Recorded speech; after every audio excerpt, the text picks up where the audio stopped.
Hope you guys can hear me okay. It's been quite a couple of weeks. Um, this week's been pretty good.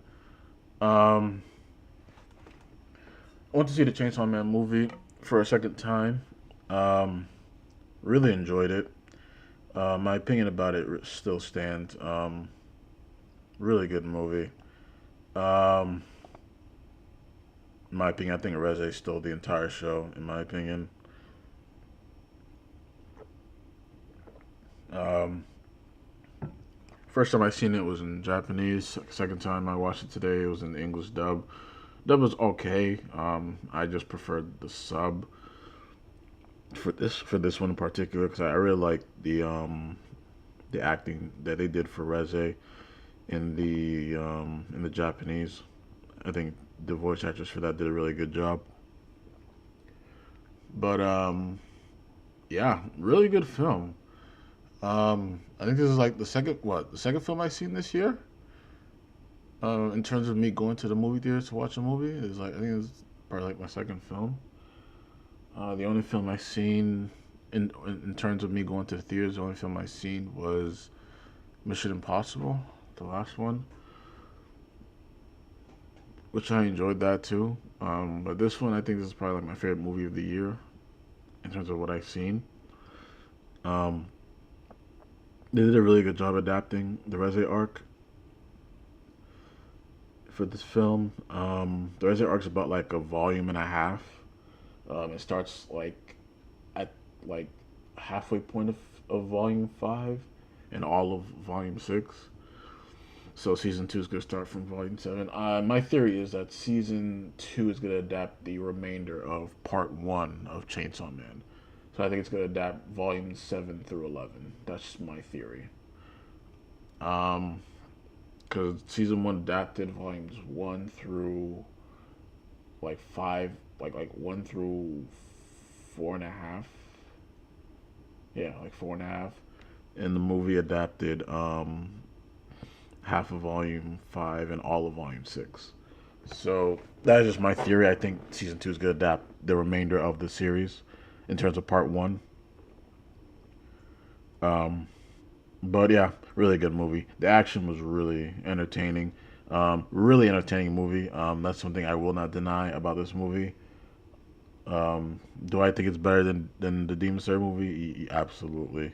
Um, like I said, I wasn't really like the biggest fan of Demon Slayer, but Chainsaw Man, absolutely. Um, really love this series. One of the main reasons why I love this series so much is because like this the premise of this entire series just feels different to me. It's something I've never seen before, especially in the genre. So really love this series, and I can't wait for season two. We're not gonna get season two for a while because Mappa is currently working on next year. Currently they're gonna be working on JJK and Hell's Paradise. So season two Chainsaw, we're not gonna get this for like maybe 2027 if we're lucky, late 2027. So we just have to wait. But overall, yeah, really good film. Um, Wanted to take a look at something else too before we start talking about some stuff.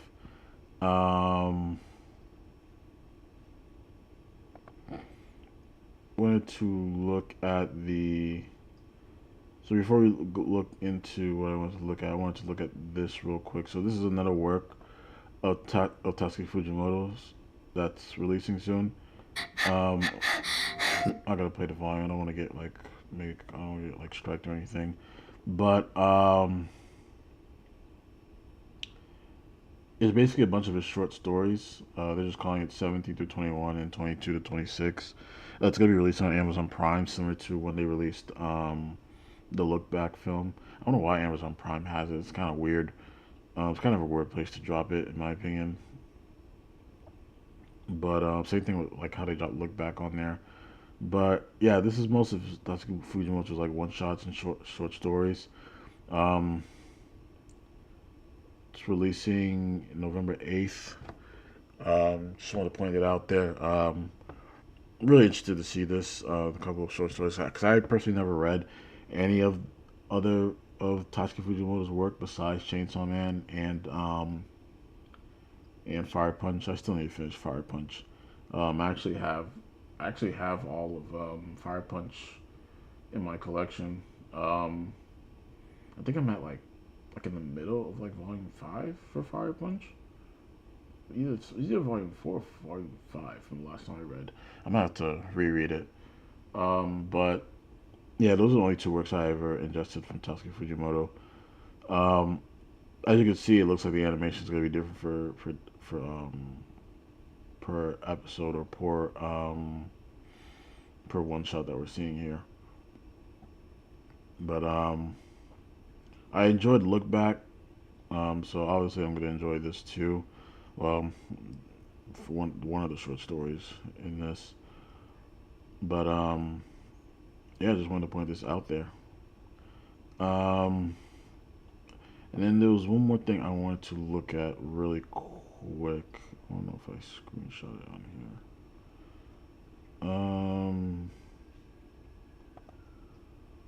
I think I liked it.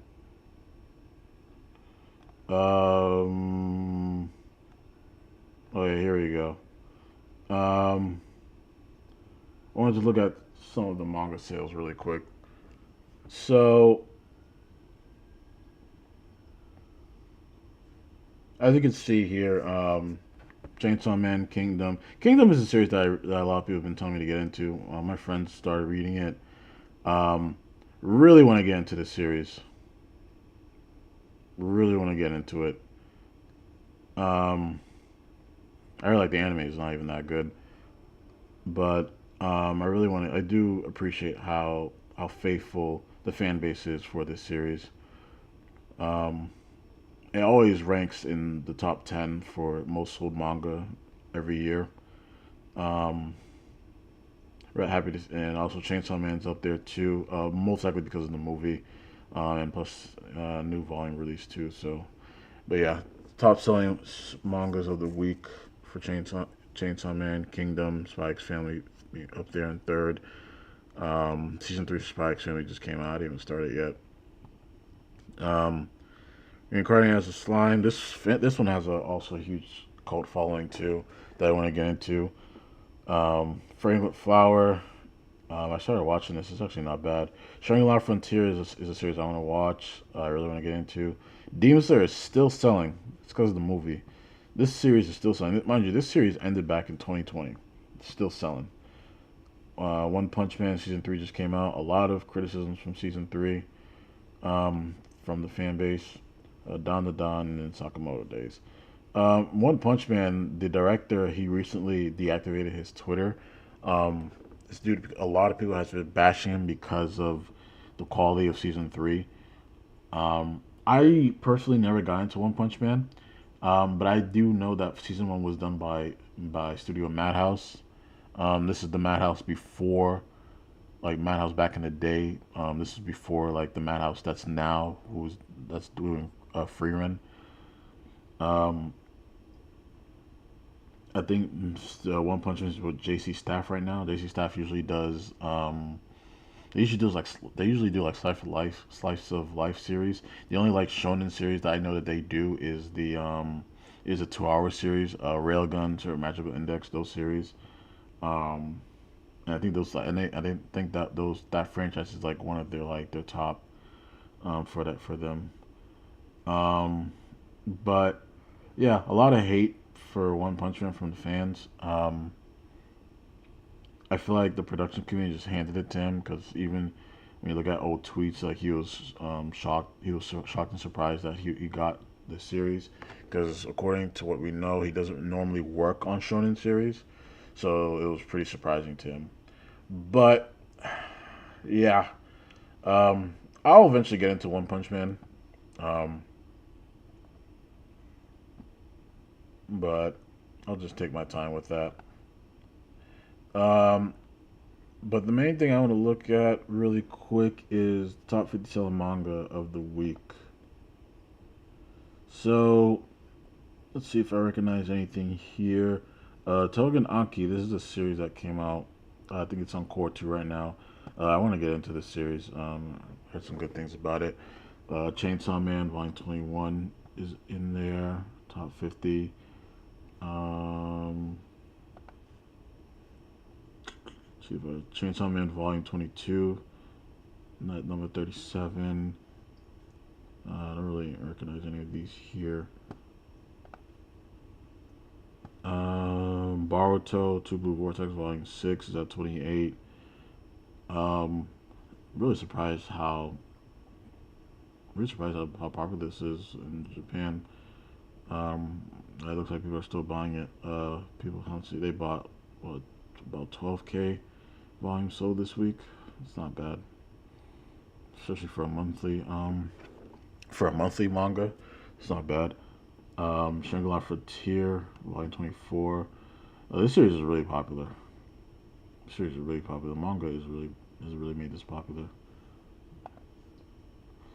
Sakamoto Days at number 20. Kagurabachi. It's only a volume. No, this is probably an old volume. Dawn to Dawn, Volume 21. Pretty decent sales. Grand Blue. This is an anime that season 2 recently just came out. I think they just announced a season 3 for this. Not bad right there. All right, top 10. Fragrant Flower is at number 9. Really good. Recent volume 35 for One Punch Man is at number 7. Not bad. Shangri-La Frontier, the volume 24 is at number 4. Slime is at number 2. Spy X Family is at 3, and Kingdom is at 1. Damn, volume 77. Yeah, this series has been out for a minute.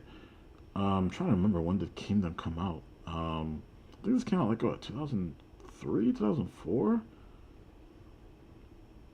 No, I think it came out a little bit later than that. I do remember it came out like in the 2000s, but yeah, man, this series is pretty popular. Yeah, I kind of want to get into this series eventually.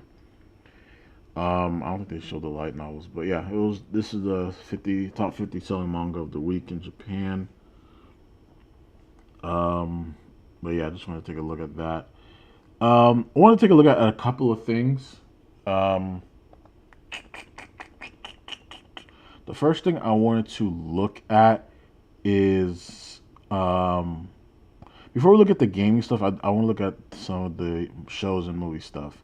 So let's take a look at what's going on with DC. Because I do want to come back to the Splinter Cell video. For the past couple days, we have been seeing a. So for those of you who don't know, Warner Brothers is in debt. I believe the debt is what, 30 billion. And they've been in debt for a very long time, mostly because like their movies hasn't been making a profit for the past couple of years. I think this year they had a decent year because I think their movies did pretty decent this year. Because I believe Minecraft was theirs, and Minecraft made almost close to $1 billion. So they had a decent year. So,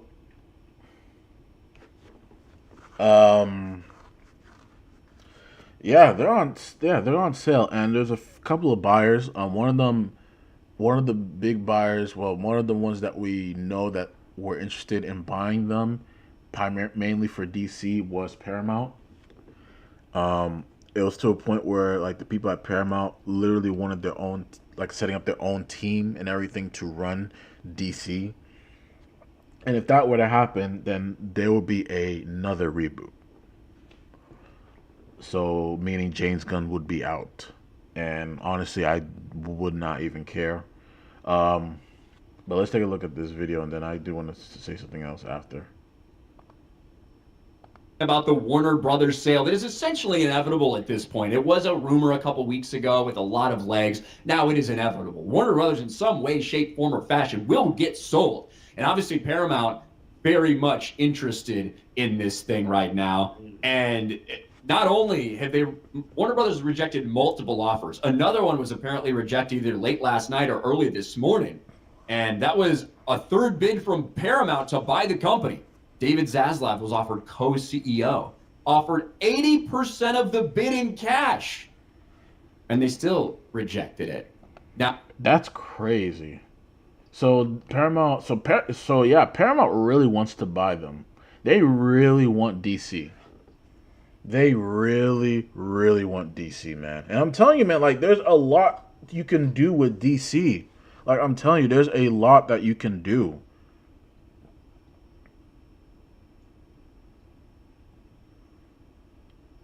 And that was what, yeah, that was their third bid, and they rejected that. Yeah, man. I am not surprised. Now, there are apparently a lot of people that are interested in at least parts of it. You know, you've got NBC Universal that's interested. You I do feel have I feel like DC is like one of the main things they want. It's DC. What else is under Warner Bros? I think Lord of the Rings is under them. Um, and of course Harry Potter, the Harry Potter show that they're doing right now. So I think, but for me, like I think my primary focus would be on DC. That's just that's just my personal opinion. Because Harry Potter's over.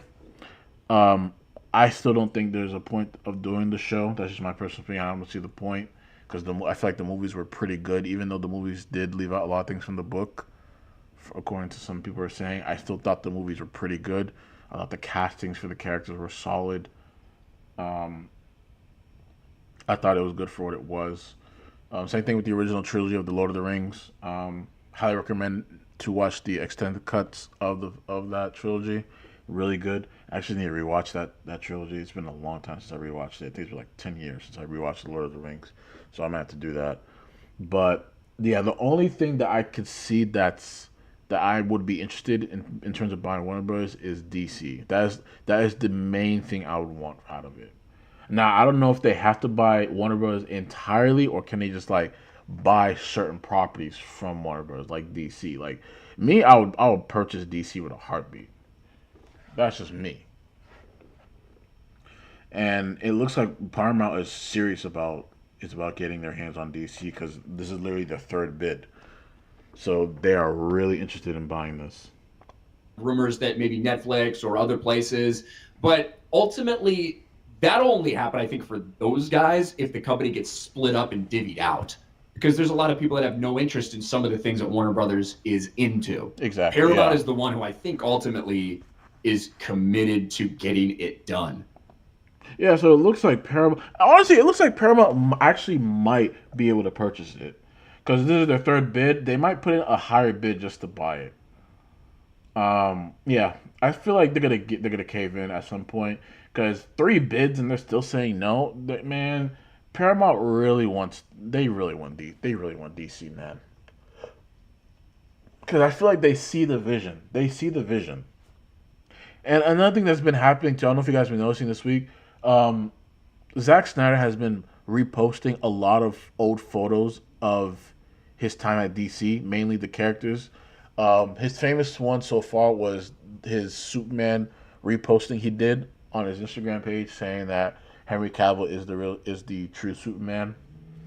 He also did one with Ben Affleck's Batman, and he recently did one with Deathstroke. Even though we only saw Deathstroke once in that entire universe. But a lot of people have been rambling saying if, like I've been seeing rumors going around saying if Netflix buys it, Zack Snyder will be able to finish his story off. But it doesn't look like Netflix is interested. I don't think so. I feel like Netflix is not interested in buying Warner Bros. As a whole. They just would rather buy a certain property like DC. Um, but it looks like that a lot of people are really excited ever since Zack Snyder started posting these pictures of the characters, and a lot of people are excited. I think even Gal Gadot even liked one of the pictures too. So that just says it all right there. But yeah, I just don't know what's going to happen. I feel like the sale be finalized before will someone buy it? by the end of before the year ends? Probably. I'm 60-70% sure that someone is going to buy WB by the end before the year ends. Will it be Paramount? I am 50% sure that it will be Paramount because they really want DC. Like we heard the rumors of them already making their own team to handle DC and everything.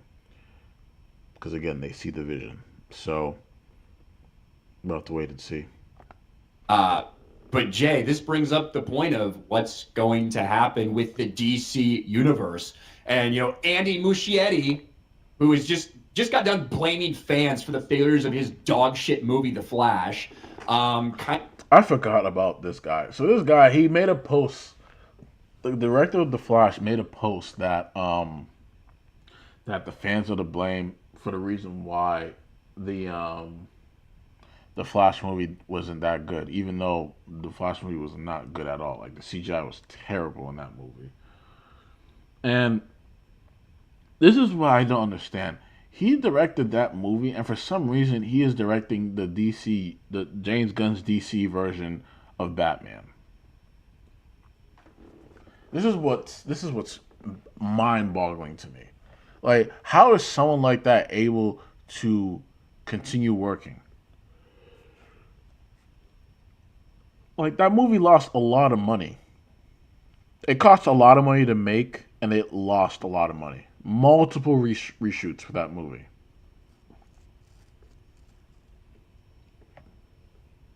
And then you have people like this who literally blames the fans for their failures, continuing to create stuff. That's a problem. Kind of hinted that a lot of things are up in the air based on the outcome of this sale. Andy and Barbara Muschietti on the status of Brave and the Bold, the Batman movie that's just been dead in the water. When asked if the film was still in development, Barbara Muschietti responded, "The intention is yes, but we can't talk about it." Andy added, "We need to wait a few months before we can start talking about the project. I think I've already said too much." And it all ultimately goes back to James Gunn, Jay. And now for really the first time, we've heard James Gunn essentially intimate that yes, in fact, his future might be in doubt based on a couple things. And let's listen to this clip. Like I said, if Paramount buys DC, there's going to be another reboot, meaning that James Gunn will be out. And I'm just going to be honest, I do not care. Right here. Absolutely. So one thing I've been really curious about is you've referenced things like Peacemaker Season 2 and Lanterns setting up different threads and arcs. How far do these arcs go? Like, do they culminate in Man of Tomorrow, or can we expect them to go further than that? Yes, they definitely go significantly further than Man of Tomorrow. Okay. So now, whether or not that'll be me that's able to fulfill that promise depends on a lot of things in life. But yeah. What's your takeaway, Jay? What's your takeaway on that? I think they're nervous that that's probably over, depending on where they go. Like I said earlier, I just think he's gonna like vomit up a bunch of word salad stuff for a while until I guess he gets the clear green light that they'll proceed. Like I said, if for some crazy reason, like if Apple buys it or Netflix, I think he's just done. I don't see him like doing any more. They'll probably let him finish out his projects that's already like in development, and then that'll be the end of it. That's all. And look, he's obviously laughing and joking about it and stuff like that. I think that there's multiple things. One is this impending sale and what happens. What happens if the company gets split up? What happens if it gets sold wholesale? What exactly happens? But there's also just the reality of, if my next movie doesn't hit, right? Superman wasn't a great success everyone was talking about. Peacemaker was a fucking flop. We got Lanterns, we got Supergirl, we got Clayface. If Man of Tomorrow isn't the big hit that indicates there's a lot of interest in the future of this franchise, like if that doesn't go well, then yeah, I'm not going to be able to like put my vision out there. And it's the first time I think we've really heard James Gunn kind of really admit that. right? Yes. That this is not certain, that this is not a fucking reality, that he's just going to be there as long as he fucking wants, because he has not proved that yet in any way, shape, or form. The excitement surrounding this universe, I think, in large part, was mostly artificial, and it was pushed and it was hyped, and I think Warner Brothers played a part in that in trying to get influencers to do these things to make it feel like a success and gaslight people into also agreeing with them, and in some ways it worked, but that can only go for so long until we start seeing these hard numbers and you realize that no, just because it was the highest grossing superhero movie in a year, in the worst year for superhero movies in like 2 fucking decades, doesn't mean much. No. And again, like there is no enthusiasm. There is no fan enthusiasm for this universe. I'm just being completely honest. There is no fan enthusiasm for this universe. Like people are really like again, you're free to like whatever you want. At the end of the day, like it's your opinion. It's you're free to have your likes, your dislikes. You're free to have that. Everyone's free to do that. I'm not going to tell you what to like and not to like. But I just find it hard to believe that this Superman movie is arguably the best Superman movie to come out in a long time. Like I just like after just like streaming it here and watching it, I'm just like, how am I excited for this new universe moving forward? Especially seeing what they did with Peacemaker, like them going from Superman to Peacemaker. It's just like what are we even doing? Like where are you? What are you trying to even do with this universe at this point?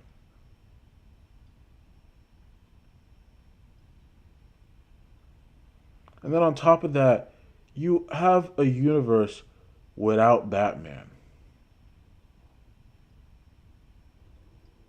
Batman's not even in this universe yet.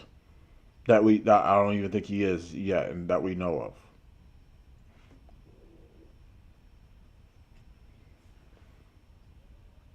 It just makes no sense on what he's doing and what the vision is.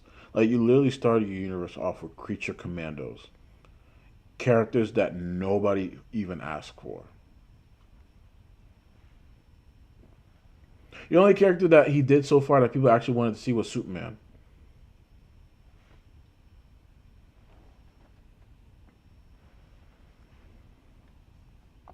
Congrats on being the smartest retard this year, James Gunn. But it still didn't make its money back at the box office. No, and it is interesting. Like I know you mentioned it on Tuesday that if like Netflix is like, hey, Paramount, I'll give you this for this, and if I'll take the DC, but I want all this instead, I don't really want the DC. Would you like it? So if I bought this whole company, will you trade this IP for that one, or buy this one, or if Paramount buys it, like I don't want the DC, we'll give it to Apple because they've got a lot of money, or Netflix. It's like it will be interesting to see if it does get chopped up. And there's a couple little like switcheroos going on to see who owns what.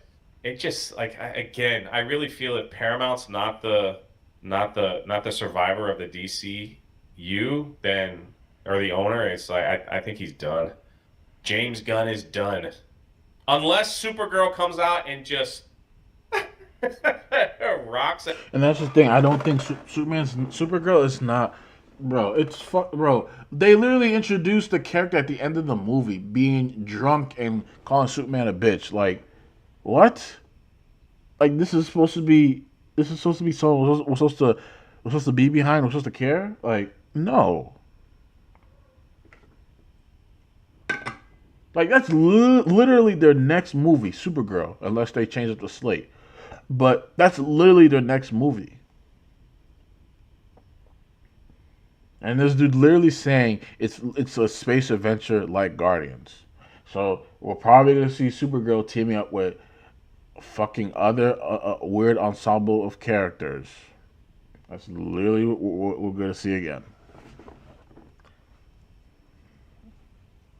And this is why I said that it was not a smart idea to make James Gunn in charge.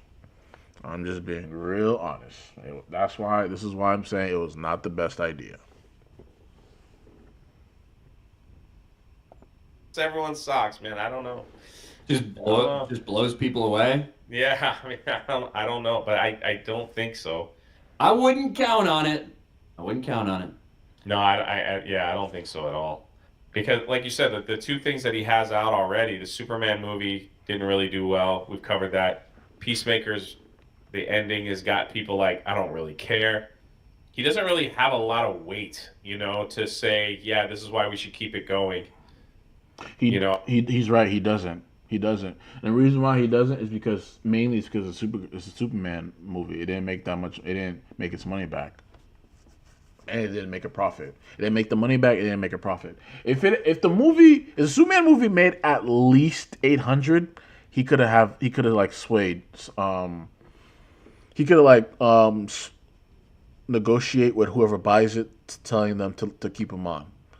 But the fact that it didn't make any money and the fact that it just divided the fan base, I highly doubt that anyone who buys Warner Bros. And gets their hands on DC is going to keep James Gunn around, because they're just going to look at the results of what he's been doing. They're just going to be like, bro, this hasn't been, there's no profit behind it, so why should we keep him?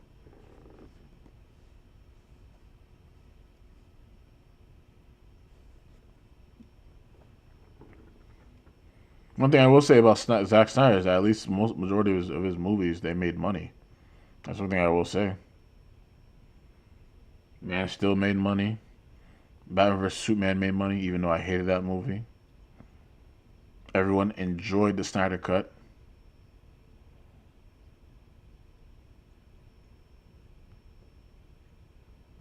And as a matter of fact, ever since they put the Superman movie on HBO, the numbers for Man of Steel and the Snyder Cut has rise. A lot of people are rewatching them. And then you got Zack Snyder reposting the characters, and everyone is going crazy over it. So,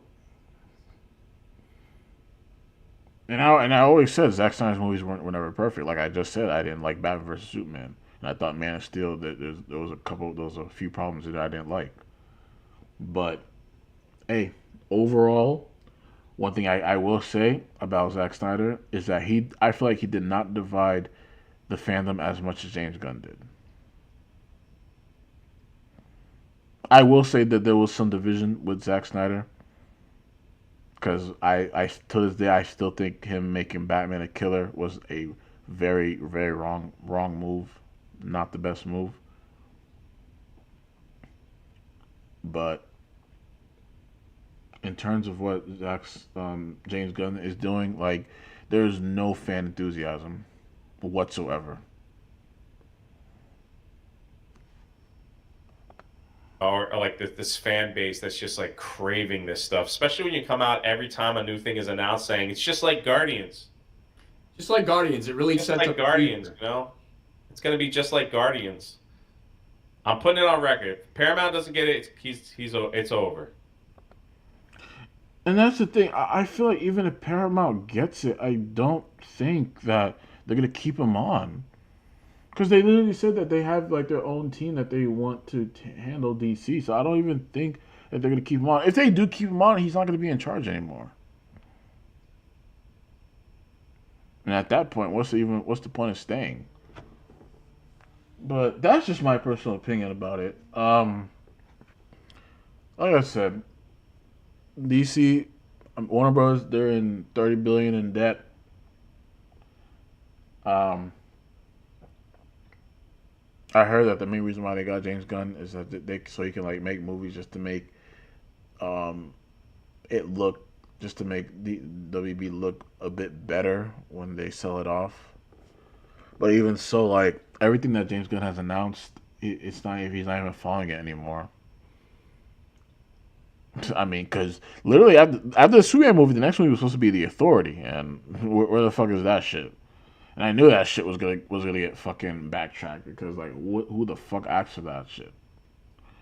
But yeah, before we go into the game, and there's something else I want to look at too. Jay the Concept, he did a live stream the other day, and he talked about this.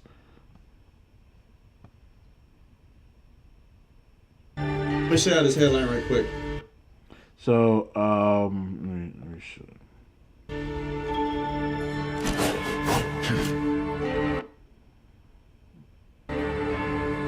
Let's see if I can find it. Blocked by the network security. File a ticket, motherfucker. What? Hold on, he's pulling up the article.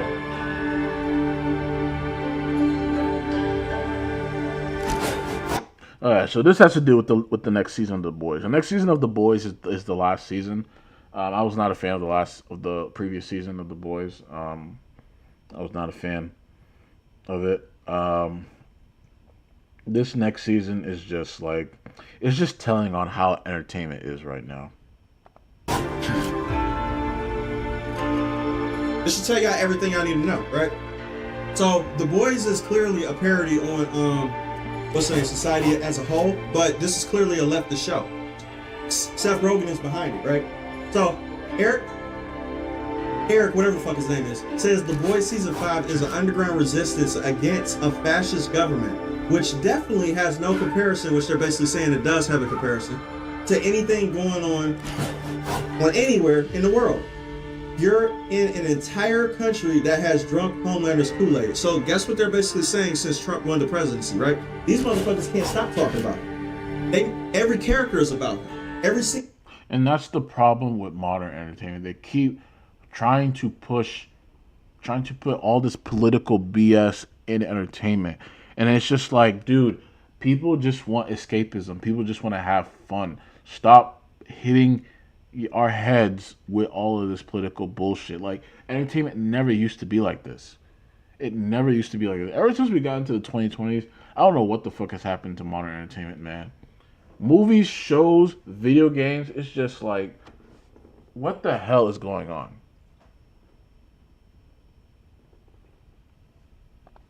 Every single scenario in Hollywood is about him. Every single thing in the music is about him. Cartoons about him. Hell, even in Superman, I'm just gonna be real with you. Superman is clearly about Palestine and Israel.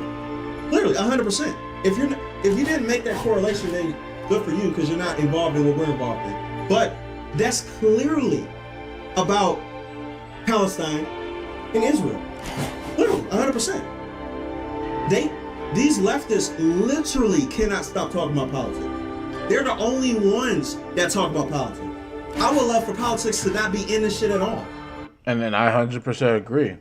Like, they get upset like when we bring up politics in entertainment, but the thing is, you guys keep putting it in there, so we're automatically gonna point it out. Like, this is why a lot of people move on to other properties, like Eastern properties, because people are tired of this shit, bro. Like, people just want to have fun. And I feel like Hollywood as a whole is under this mindset that they have to make everything political. And that's why everything is so fucking ass. I would love to not even know what people think about their government officials at all. Definitely not. But these motherfuckers have to put it in every single thing, and they accuse you when you bring it up of being, because like we bring up woke all the time, right? They would say, you guys always bring it up woke. You guys always claiming there's a boogeyman. You guys can't stop talking about politics. Y'all motherfuckers literally make it. We just talk about it and point it out. It's as simple as that. So yeah, that should let y'all know everything you want to know right there. Period. So yeah. It looks like The Boys Season 5 is cooked. Mind you, that's the last season too. I never watched Gen V. That's a spinoff for The Boys. I never dived into it, but I did hear some weird shit about the recent season, especially with how it ended. But yeah, man. I mean, I'll take a look at The Boys because obviously, I watched it up until now. I'll probably finish it. Like I said, the last season I was just really disappointed. The fucking what's that chick's name? The smart chick, like that was just so stupid. Like, she's not even a character in the comic. Like, she was like an original character.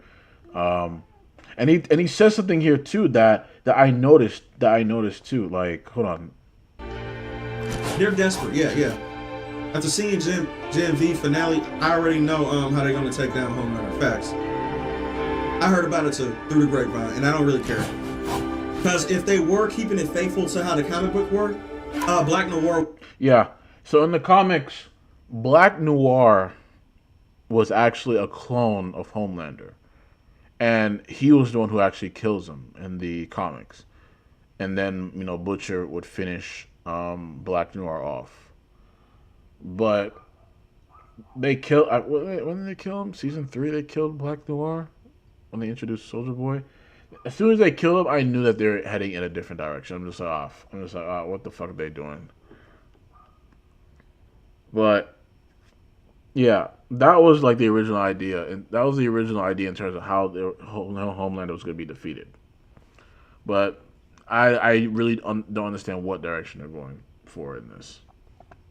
Would have did it. Spoiler alert: Black Noir in the comic books is literally a Homelander clone. If y'all don't know by now, Black Noir. As soon as I seen him got killed in the show, I was like, oh, they're not going down that path to where he's a clone. They're not doing that. You know what they did do it in? Superman the movie, to where he was a clone. Black Noir should have been the one to kill Homelander. He was literally a deterrent, just in case Homelander got crazy. But Homelander never did anything crazy, so Black Noir got crazy that he couldn't complete his mission, so he was committing atrocities in Homelander's name. So Homelander got crazy because Black Noir was doing things as Homelander, as a crazy person. So Homelander became crazy. And then, because Homelander got crazy, Black Noir was like, yes, I can finally do my mission. And he ended up killing Homelander. That's what happened. But since they didn't go that way, and they wanted Homelander to be a Trump person, because they got TDS, they turned Homelander into a Trump character. And newsflash, everybody likes Homelander. The only reason why people are watching The Boys is because of Homelander. Because we want to see what Homelander does, and they don't like it. And he's right. A lot of people like Homelander. Anthony Starr, the actor who plays him, he does a really good job making us feel like intimidated when like Homelander enters the room. He does a really good job.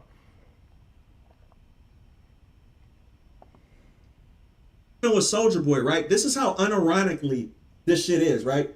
They literally created what's the name? Soldier Boy to be an unlikable character, right? That's stuck back in the days with his terminologies and shit like that. But this is how so stuck in their bubble they are. They don't even realize that the shit that they like is unlikable. They did not want Soldier Boy to be likable at all, but he ended up being the most favorite character of that entire season because he was traditionally masculine. He was traditionally masculine. He wasn't a bitch. He didn't give a shit what nobody said, and he was all about what he wanted to do, right? People like me, who's born in the 90s, vibe with that shit. We like, oh yeah, I like that character. He's not a hoe. He says what he believes in. Period. He's not a bitch.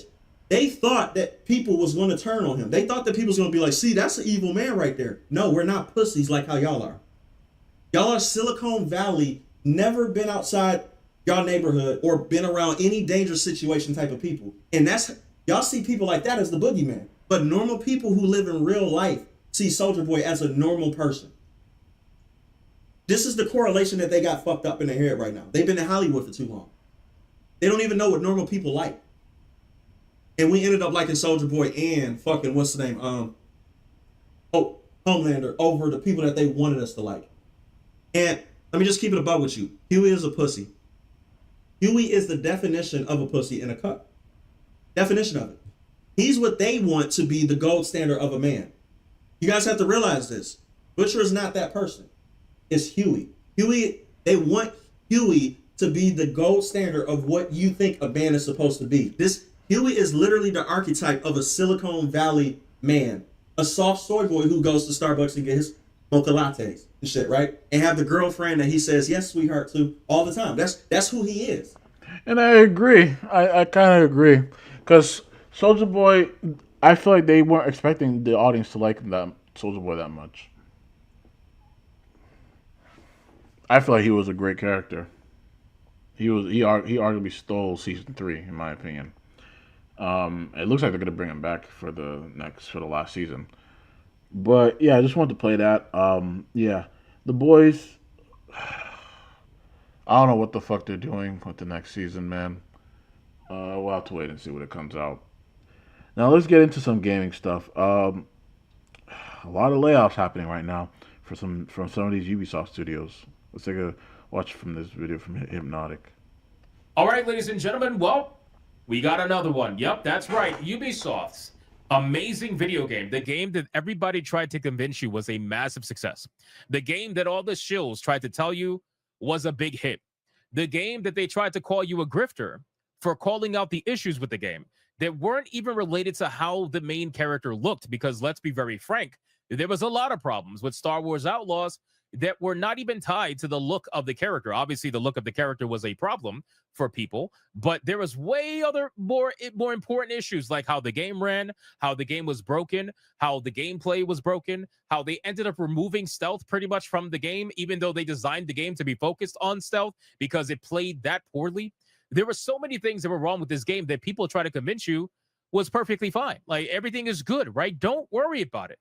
Certain people try to convince you not to worry about the game and that you're just a grifter for complaining about it. Well, I am here to tell you that those people are going to be very quiet, right? Those people are going to be very quiet because they're always quiet. Every time they come home, and what do I mean by coming home? Well, I just mean by, coming home.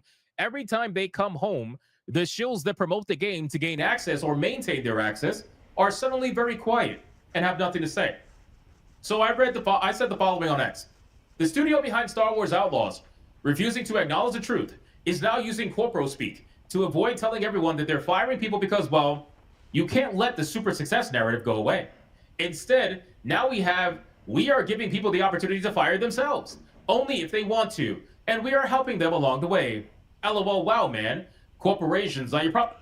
Now, what massive... He's talking about massive entertainment. How they describe this is some of the most confusing in terms of like really dumb way of saying that we're laying people off. It is arguably like the dumbest, like I just don't understand what possessed them to even make a statement like this and think that this is the best statement we can come up with. Like, let's just play it because it's just crazy to me. Probably asking yourself, Hypnotic, what the fuck are you talking about? Well, look at the post here that was made by Massive Entertainment. And in this video, we're going to cover how Massive Entertainment is performing massive layoffs. And not only that, how Ubisoft is also firing 60 developers and making one of their studios become a mobile developer in a time where they were trying to convince people after the Tencent buyout, the 25% stake in the new subsidiary, they were trying to convince people who were not part of that new subsidiary that everything was going to be okay. Don't worry about it, right? So let's cover Massive Entertainment. Here's what they said, and you guys tell me in the comments down below, as you like the video, what do you think about the gaslighting that's happening right now? Because they don't even want to tell you that they're firing people. I have never seen anything like this where they try to convince everybody that this is not what's happening, although it is what's happening. Here's what they said. As part of our ongoing evolution and long-term planning, we have recently realigned our teams and resources to strengthen our roadmap, ensuring our continued focus on the Division franchise and the technologies, including Snowdrop and Ubisoft Connect, that power our video games.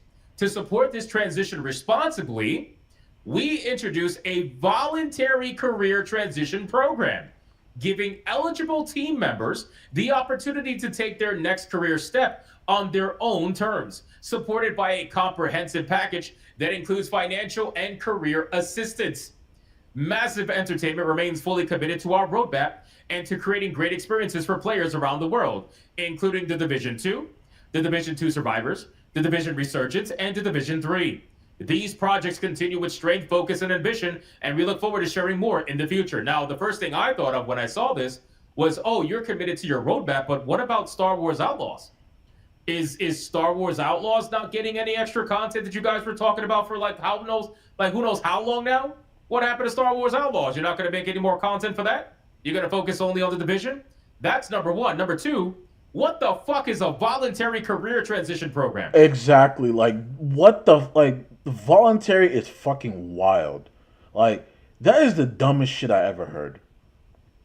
That is the dumbest shit I ever. That's basically saying that we need some volunteers to basically get fired. That is fucking retarded. So you mean to tell me that you're talking to people and you're saying, hey, do you want to be fired? Do you want to leave our company voluntarily with a package before we fire you involuntarily without a package? Is that what you're telling me? Would you like to get laid off today? Imagine going to the office and seeing these people pull you into the room and they say, hey, how would you like to have a permanent vacation with pay? The only stipulation is that you can't come back. That's the only stipulation. I have never seen this amount of gaslighting in my life, and I gotta ask the question: who the fuck do they think they're talking to? Who do they genuinely believe that they're talking to? I guess at the end of the day, they're probably talking to the shills that tried to convince everybody that this game was a massive success, right? All the people that tried to write all kinds of bullshit. That's the only people that they're talking to, in my opinion. People who fucking put Ubisoft and shit like this on their back. Like these shields, people who continue to want to get early access, things like that. Because, my God, voluntary. I never heard of anything like that before. I didn't even know that was a thing. Articles, all the people that try to convince you that you're some sort of grifter or whatever for calling out the bugs and the issues and the gameplay problems with the game. They tried to make the conversation only about the woman. That's what they tried to do. They tried to make the conversation only about the main character because they wanted to centralize the conversation, remove all the valid criticism, and only make it about the woman so they could call you a chud and call you a misogynist and call you a bigot in the hopes that it would somehow garner sales for the game and defend the game. But at the end of the day, you always come home. That's the problem. You always come home.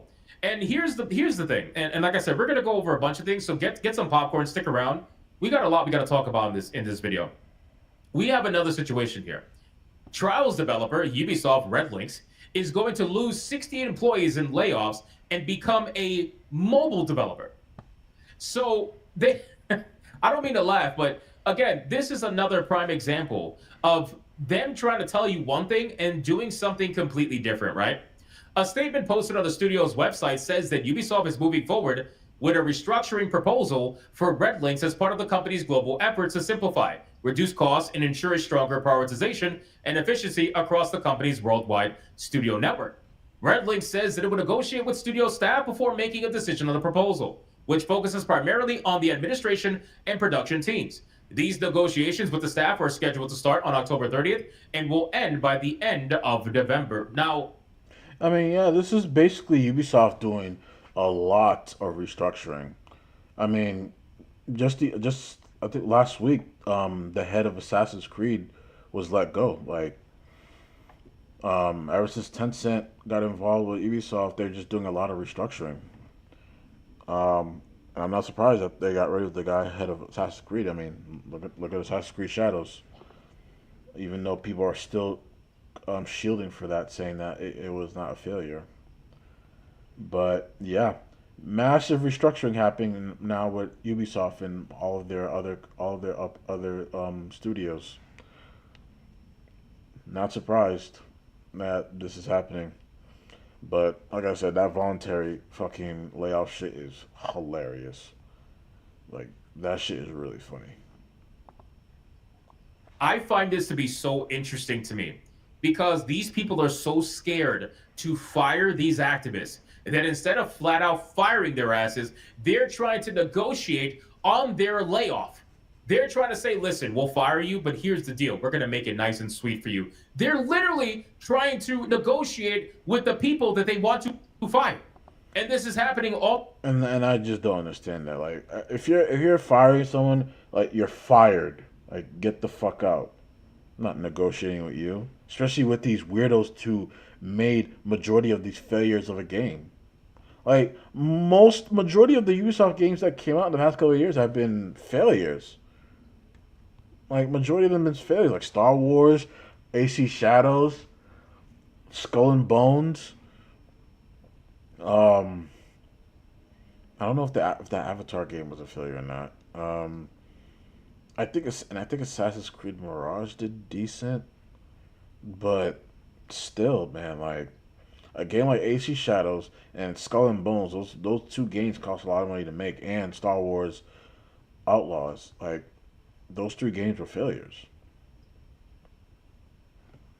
And you're trying to negotiate with these retards who literally destroyed your game when you're trying to fire them. That makes zero sense. All across Ubisoft, this is insane. I have never seen anything like this. Honestly, it's fucking hilarious, right? So we have an article from PC Gamer. It says the following: Ubisoft has come up with a new way to avoid saying the word layoffs with a voluntary career transition program offer that some employees won't be able to refuse. Now, here's the great thing, right? I'm happy that the gaming journalists can even see through the bullshit Exactly. that Ubisoft is doing. If the gaming journalists are not believing your nonsense, I don't think anybody will. And I find that to be funny because if you look at my post here, I showcased the following. I said, "Are you sure?" Jade King from The Gamer, who, by the way, is the only one employed at The Gamer now, and everybody under his team was fired due to his bad leadership. But somehow, and you guys all know how, Jade King was able to keep his job. Just makes you wonder how that's possible, right?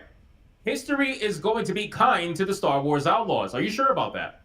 Because this was written in September 30th of 2024, and now here we are in October 2025, and everybody knows that history was not kind to Star Wars Outlaws. So are you sure about that? These are the people that want you to listen to them as the authority in gaming. You have another article from Luke Plunkett saying Star Wars Outlaws is the good Star Wars, a video game for a less civilized age. Are you sure about that? Are you sure about that? This was written December 4, 2024 during primetime shilling for Star Wars Outlaws. And I'm sure I didn't even bother going through all the tweets that these shills over on X like to utilize, because let's be real, man. These people only care about their access, okay? That's plain and fucking simple. It's literally Either that, all they care or about. they're getting some really good rage bait over on X that is proving to be very valuable for them, and that's what they care about. Or they just want to be anti-Chud, right? Which is fine. You want to be anti-Chud, go for it. It's perfectly okay. It's mainly just the access. I feel like that's the main thing. They want their access, so they have to say that these games are good because they need early access. They need early access with these companies so they can get access to games that they actually want to play. I guarantee you they don't like these games, but they have to say it's good. They have to because they need the early access. Okay, if you want to shadow box the perception of your enemy, you're more than welcome to do that. You're fighting with yourself at the end of the day, because most of the time the Chuds aren't even fighting with you. At least not me anyway. I don't bother with these fucking people on X. But I got some more. Polygon, which by the way suffered massive layoffs as well this year. Star Wars Outlaws is better than you think it is. It's worth playing for Sabak alone. This was written in May 18th of 2025, desperately trying to make Star Wars Outlaws a thing, even though it failed miserably. We have an article from, Rolling Stone Gaming. We all know the people who work for Rolling Stone Gaming because clearly people go to the Rolling Stone for their gaming news. Outlaws is one of the best Star Wars games ever made. With a scoundrel sense of wonder and wit, it nails the vibe of a galaxy far, far away by Christopher Cruz on August 26th of 2024. Ladies and gentlemen, again, this is only 4 of the many that I could have screenshotted, but I didn't want to fill the thread too much, obviously. I wanted to just make my point, and that's basically it. So, with all this being said, people have been saying for the longest time that this game has been failing. And you would have people try to gaslight you and tell you, no, the game is not failing. The game is actually a massive success. It sold over 1 million copies, blah, blah, blah, whatever. And I want you guys to all understand that they always come home after a while, right? They always come home. It doesn't matter what the story is. Eventually, it's only a matter of time before they come home. And the reason why is I'm going to cover this in another video too, but I want you guys to remember something that was happening with another video game that they tried desperately to convince you was a massive success, and now the studio is pretty much gone, okay? Dragon Age: The Veilguard breaks records for EA and BioWare. November 2024, right? Dragon Age: The Veilguard. Launch beats Jedi Survivor to make it EA's biggest ever single-player game on Steam. Shut up, I don't care about your ads. EA CEO explains Dragon Age: The Veilguard's success. Right? Dragon Age: The Veilguard opens up as BioWare's best Steam launch with 70,000 concurrent players and rising. Ladies and gentlemen, I hope everybody understands that when We all know how this game turned out. they try to tell you that these games, that you know the numbers aren't adding up, right? Like something's got to give. The numbers are not adding up. Just like with Ghosts of Yotei, that I'm going to talk about in another video because we got more numbers that we got to go over. When the numbers don't add up, you're going to come home eventually. That's basically what I'm trying to say. And when the shills try to convince you on X, don't listen to these grifters, these chuds, or whatever. We have the real numbers. An authoritative source told me that XYZ game sold, and it sold well, and that's it, and I believe it, right? Just understand that every time they say that, they always say that with their full chest, and they never have a number. They never have any, like, they have nothing. It's always something that's very vague. If they were very successful, they would give you a number, because that way people could do their math or whatever, they could figure it out. If they're not successful, they're not going to give you a number. They're just going to give you a ranking. Exactly. They're going to be as vague as humanly possible, because the more vague... That's what they've been doing with Ghost of Yotei. They've just been saying it's ranked with other games, but they'll never show like a sales number or a unit sold. I had heard from Grums saying that they did make their budget back, but like I said before, I don't see this game selling as many copies as Ghost of Tsushima, and we still don't know how many copies this game sold yet. They still haven't published an official statement about how many copies this game sold. According to Grums, they did make its budget back. Like I said, Ghost of Yotei only cost like 60 mil to make. But like I said, I don't know. We don't know the sales numbers. They could be, the better, right? Because that way they can look at you and say, well, trust me, bro. Trust me, bro. That's what it is. Trust me. Right? Right now, there is a ranking that is going around for Ghost of Yotei that I'm going to cover in another video, but I'm just going to give you a little sneak peek to make my point about Star Wars Outlaws. There is a... Yeah, I seen this the other day. Like, some guy literally said that Ghost of Yotei is a top 5 best-selling game. And they show it. They show this, but I'm looking at this. I'm just like, where are the numbers? Where are the sales numbers? All it just shows the rank. We don't know how much it sold. ranking going around right now saying that Ghost of Yotei was the number 4 best-selling game in the month of September for the year 2025, obviously. And number 1 was Borderlands. Number 2 was NBA 2K26. Number 3 was EA Sports. Number 5 was Madden NFL 26. And number 5 was Helldivers. What made me realize that there's something super sus about this is 2 things, and it's always about being vague, okay? Number 1, there's no copies sold. There's a reason for that. Exactly. Number 2, this video game and its ranking is as useless as the Steam top seller list. Why do I say that? Because I always criticize Steam's top seller list. Why do I do that? Because Steam's top seller list goes by dollar amount. It goes by how much revenue estimated the game made. It doesn't go by copies sold. So you have indie games that are doing gangbusters fucking numbers, and they're being ignored because a AAA game that costs $70 to $80 or has a $130 Ultimate Edition is in the number 1 spot because it brought in more money. Forget the fact that its budget is way higher. Forget the fact that the copy sold is massively lower. They just want to utilize dollars because they know that's the best opportunity to bolster it. Number 3, these lists never have the digital sales for Nintendo because Nintendo doesn't provide that information to these people. Hence why Super Mario Galaxy and Super Mario Galaxy 2 and Donkey Kong Bonanza have asterisks next to their name to tell you that digital sales are not included, so they are lower in the ranking because they don't have the full context story, right? So all of this is hyper suspicious, and they'll try to take these lists and tell you that you are a chud, you are a grifter, you are an XYZ if you don't take this list at face value and you ask too many questions, right? The moment you ask too many questions, you're a grifter. Exactly. You're supposed to do what these other guys do. which is take the information at face value and then go on this massive spree of dunking on, like, I don't know, Grums and Smash GT or whatever. They don't really mention me anymore because they know I play a lot of video games, so they can go suck my dick. But otherwise, these people, like, they mention the same people every time. And the reason why is because they're shadow boxing these people on Twitter. That's what they're doing. They're literally shadow boxing these people on Twitter, and they're making up this ideology of them, or this perception of them, and they're trying to fight that perception of them without actually fighting those people. You know what I'm saying? It's the weirdest fucking thing. So, Star Wars Outlaws, all I gotta say is, like I ended my last video, I'm gonna end this video the same exact way. Welcome home. So if you guys enjoyed this video, consider hitting that like and subscribe, leave a comment, let me know what you guys thought, and I will see you guys on the next one. Yeah, great video from Hypnotic. Like I said, I'm just not surprised. All right, ladies and gentlemen, well, we have another situation with... I'm not surprised that these companies that Ubisoft is in the position it's in. I'm just not surprised at all.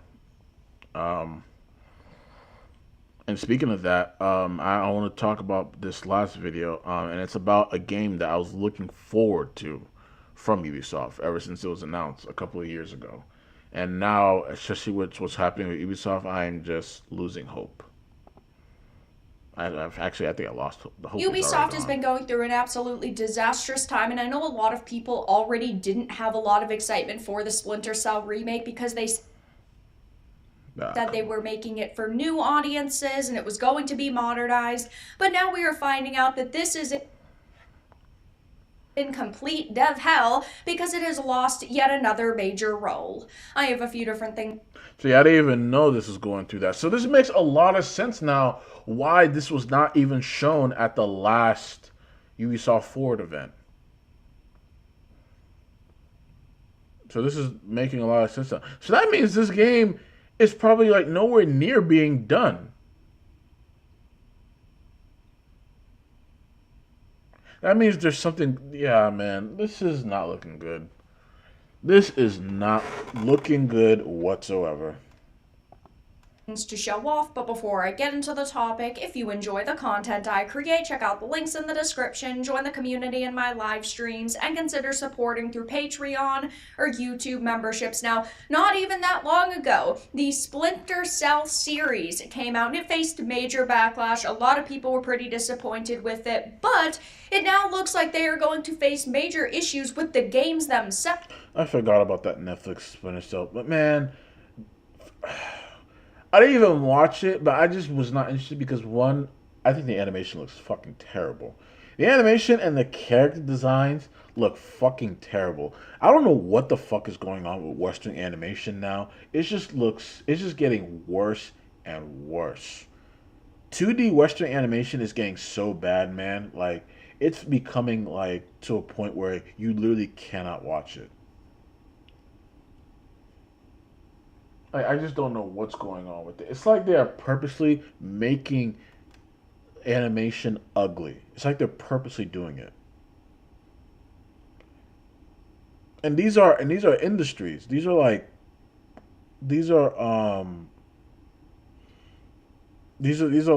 major Hollywood studios. But for some reason, a fucking independent artist can do way better animation than the mainstream, and it's ridiculous. I kid you not. If you look up, man, I'm not. Let me show you guys. Let me show you this shit. Let me show you this shit.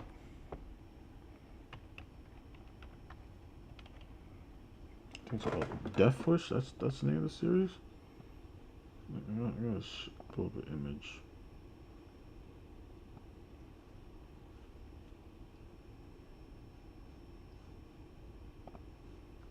Like, this shit is ugly. Like, why are they continuing to make these females look so ugly?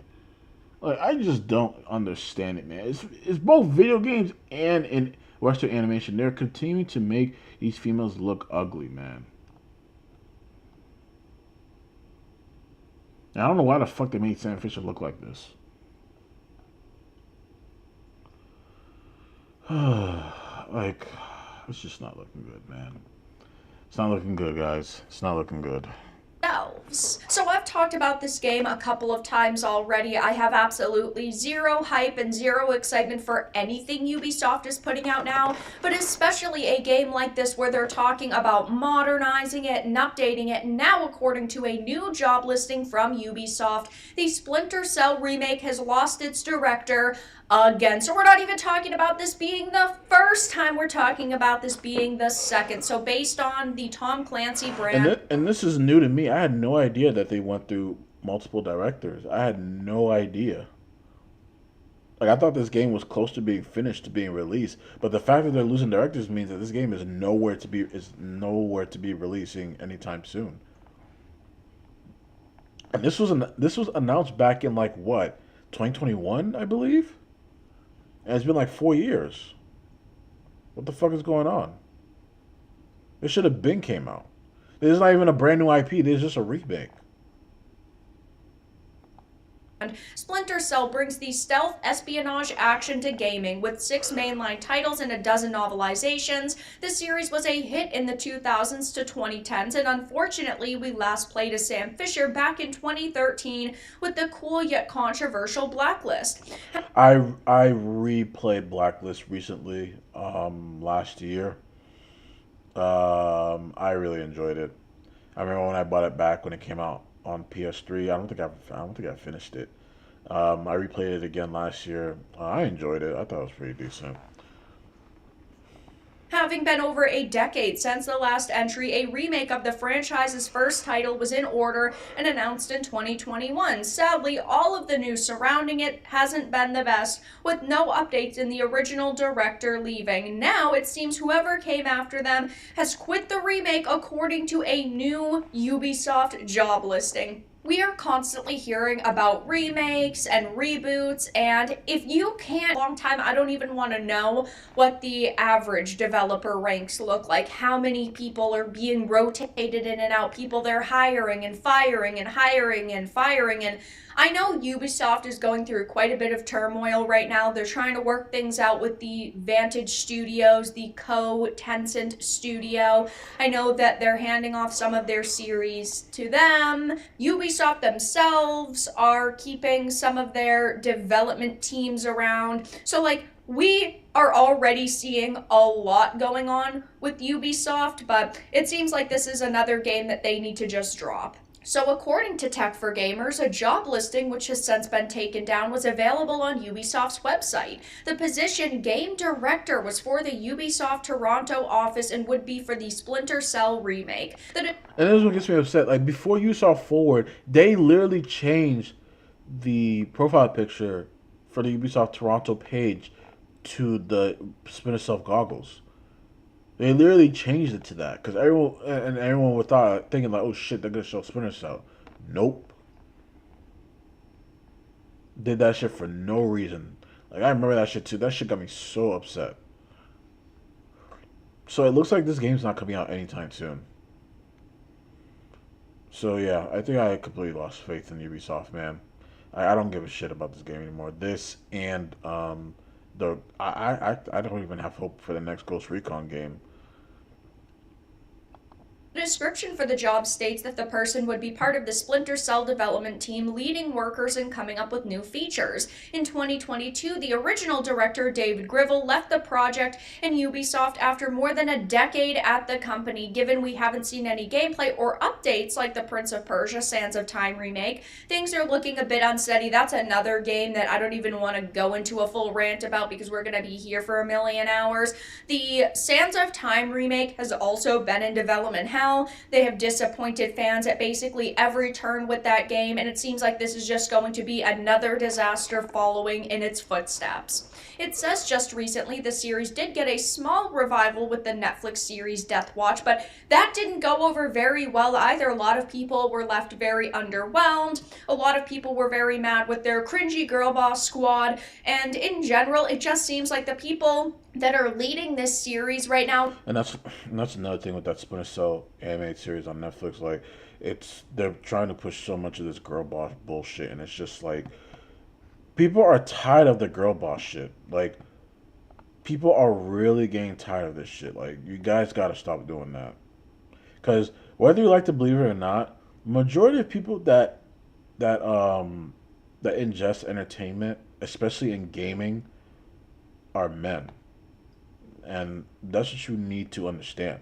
When you have a girl, I have again, there is no problem with having a female protagonist, but having her be like a Mary Sue who's perfect, and her having her like talk down the men and shit like that, like you're gonna push your fans and your audience away.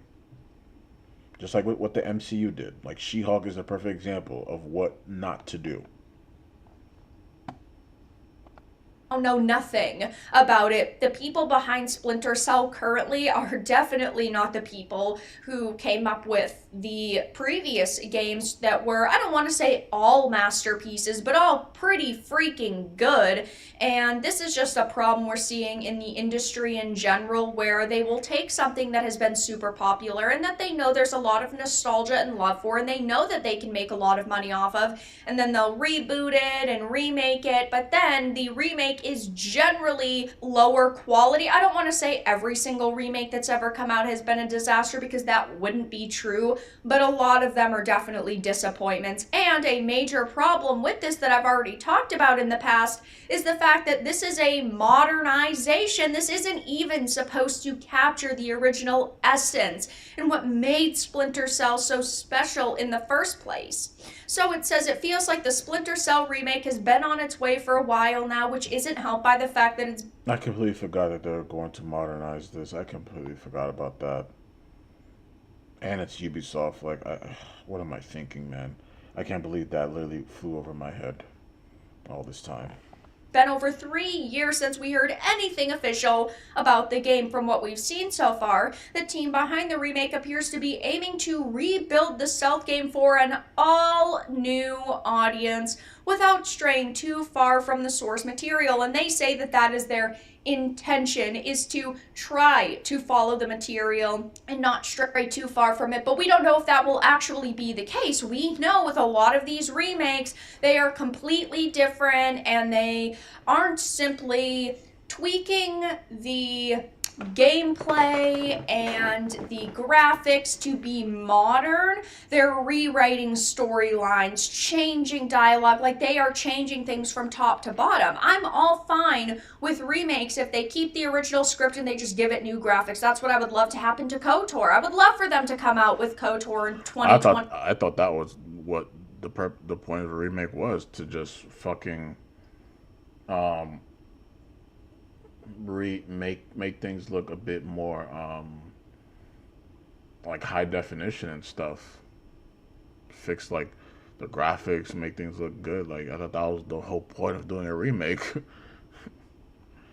But apparently not, according to how things are being done in the gaming industry in the West. 2025 or 2030, I guess, if it ever comes out. That would probably be around the date. And it just had slightly polished gameplay, better graphics, and if they got most of the original voice cast back. But when we hear that it is aimed towards an all-new audience, yeah, that is a major red flag, and that right there kills any hype that I could have for this remake. It says, despite the lack of updates, it's still easy to see why the remake is one of the most anticipated upcoming games on the horizon, and I completely disagree with this. I haven't heard anybody talking about it, at least positively, and the few people who are talking about it, like myself and like you guys, are very skeptical. So I wouldn't say it's one of... I mean, the thing is, no one's really talking about it is because there's no news about it. Like, the last time we heard about this was literally back, what, like 2021, 2022? There is no new information about this game besides the fact that they just lost a director. So nobody's talking about it because we don't know anything about it. There hasn't been a teaser. They haven't dropped a teaser trailer. They haven't dropped anything. No news, nothing about this game. That's why no one's talking about it. And it's just like what the fuck is going on with this game? Like, is it even going to be made at this point? The most anticipated upcoming games on the horizon, because it's not on the horizon. We haven't even seen a teaser for this yet. It says it paved the way for the third-person stealth games that followed, and we expect the remake to offer up this classic experience but retooled for a more modern experience. So all new audiences a red flag, modern experience, red flag, retooled, red flag. I mean, we are just talking about problem after problem after problem, and I don't trust modern day Ubisoft. Never mind trusting them with such an iconic game and them supposedly remaking it. I just have absolutely zero trust and zero faith, and I don't think that this is going to come out, and I don't think it's going to be good. And a lot of other people are voicing how worried they are about this as well. From what I've heard about this remake so far, it's not looking good. They might as well cancel it. At this point, I think sometimes it's better to cut your losses instead of release something that's going to... I agree, especially since that they just lost another director. Like, who knows how many directors they went through. I agree. I think they should just cancel this at this point. Because again, we haven't heard any news about this game since it was announced. No like newsletter from the team to keep us up to date on what's going on. No teaser trailer, nothing. Nothing. No release date window, nothing. I thought this game was about to be released soon. But yeah, like there's nothing on this game.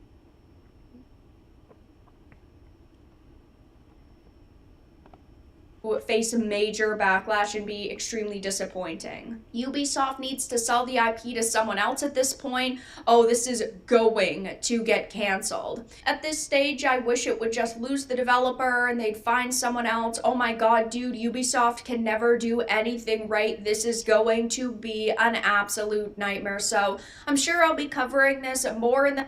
Yeah, Ubisoft needs to sell their Tom Clancy franchise.